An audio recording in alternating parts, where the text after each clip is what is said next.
V tělocvičně základní školy v Jablunkově se konal další ročník turnaje v řecko-římském zápase. Účastnili se ho mladí sportovci z 18 oddílů ve věku od 6 do 15 let.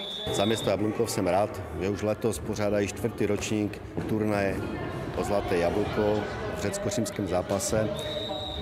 Když jsem vstoupil tady do tělocvičny, tak jsem cítil tu atmosféru a myslím si, že to získalo už určitou prestiž, protože je tady 168 zápasníků z České republiky, Slovenska a Polska. Atmosféra je tam dost hektická, když je tady množství rodičů, kteří podporují svoje děti. U toho je ještě řada trenérů, vedoucích družstev. Tak když řekneme, že tu je 168 dětí, tak dalších 200 dospělých se tam po Lenžinkách pohybuje. Náš oddíl, když si před lety v 77. roce a později, v 1977 roce a později původně vznikl jako základna pro Třinec pod vedením Jablunkov.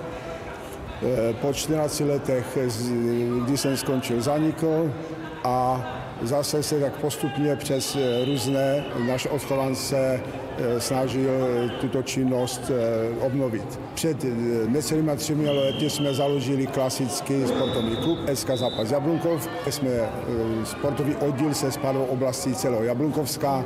Díky podpoře školy, města máme podmínky takové, že můžeme přiměřeně náš sport rozvíjet.